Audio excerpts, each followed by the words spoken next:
आणि आता बातमी येते ठाकरेंची सेना आणि मनसे संदर्भामधली। युती संदर्भात काय निर्णय घ्यायचा तो मी घेईन, युतीबाबत योग्य वेळी बोलेन, तुम्ही काहीही बोलू नका असं वक्तव्य अनौपचारिक गप्पांमध्ये राज ठाकरे यांनी केलंय। त्यामुळे ठाकरे बंधूंच्या युतीचा सस्पेन्स कायम असल्याचं पाहायला मिळतं। तर आधी पालिका निवडणुका जाहीर होऊ द्या, युतीवरून विचारलेल्या प्रश्नाला उद्धव ठाकरेंनी सुद्धा असं उत्तर दिलं आहे।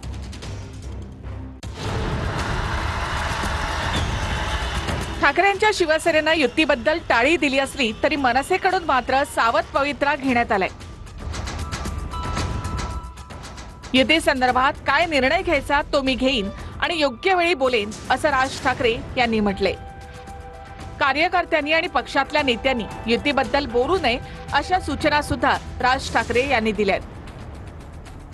मराठीचा विजयी मेळावा हा मराठी पुरताच होता, त्याचा राजकारणाशी संबंध नाही अशी राज ठाकरे यांची भूमिका आहे। नोव्हेंबर-डिसेंबरच्या दरम्यान चित्र पाहूनच युतीचा निर्णय घेण्यात येईल असं राज ठाकरे म्हणाले।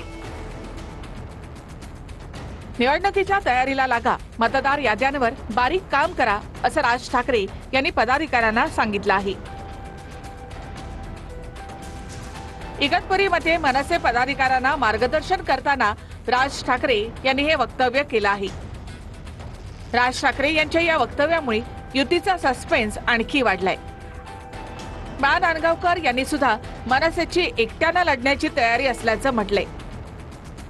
तर महाराष्ट्राच्या हितासाठी उद्धव ठाकरे आणि राज ठाकरे एकत्र बसून निर्णय घेतील असं संजय राऊत यांनी म्हटलंय। वेळ आली तर मनसे ही एकटी सुद्धा लढू शकते महापालिका। म्हणजे आहेच ना, ते आतापर्यंत निवडणुका त्याच्यात लढवल्या ना। आतापर्यंत गेले 20 वर्षात आम्ही एकटा जीव आणि सदाशिवच होतो, वेगळं कोणच नव्हतं। आमच्यासोबत आम्ही एकटी लढत होतो।